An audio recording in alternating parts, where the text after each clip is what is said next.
আইসা ভাই তরমুজ এই যে ভাঙ্গা খাইতেছে, আমি নিজেও খাইতেছি, খুবই ভালো লাগছে ভাই। অনেক মিষ্টি। এরকম করে তরমুজ খাওয়া আসলে পসিবল না। ঢাকা শহরে যারা থাকে, ঢাকার বিভিন্ন শহরে যারা থাকে, আসলেই পসিবল না। একবারে রোয়ালা। একটা তরমুজ কিনা সেটারে ভাগ করে খায়, তারপর 3টি মিঠাই খাইতে পারে। দাম হলো চড়া, উল্টা পাল্টা দামে বিক্রি করে, উল্টা পাল্টা দামে বিক্রি করে, অনেকের সাধ্যের বাইরেও হয়ে যায়। তো এখানে আসলে আসলে বোঝা গেছে যে আসলে আল্লাহ তাআলার নেয়ামত, কত যে নেয়ামত এটা বলে শেষ করা যাবে না। কত তরমুজ, হাজার হাজার তরমুজ, আর এখান থেকে বেচার জন্য লোক পায় না তারা। দাঁড়ান নাম না নাই আমি একটু কই হের লগে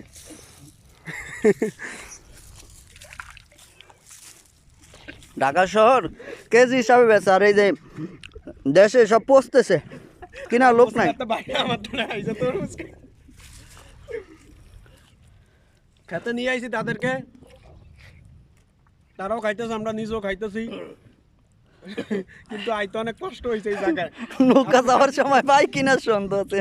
আপনারা যদি কেউ আসতে চান এই জায়গায় আইসেন, এই যে দেখেন ডাবের পানির মতো আমরা এই যে উঠে উঠে খাইতেছি। কত নিয়ামত, এই যে এভাবে খাইতে হয়।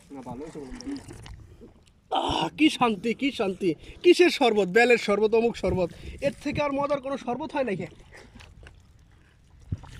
দুপুরে আজকে আমরা ভাত খাই নাই, খালি তরমুজ খাবো দেখে।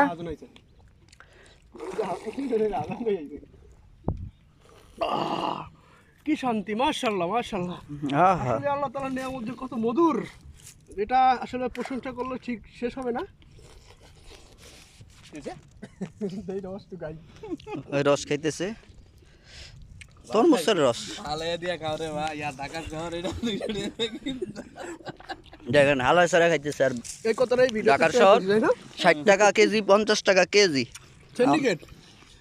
আর এই যে খেতে দেখেন, খেতে মানুষ নাই, কোনো কেনার মতো খাওয়ার মতো লোক নাই। এই যে দেখেন হইছে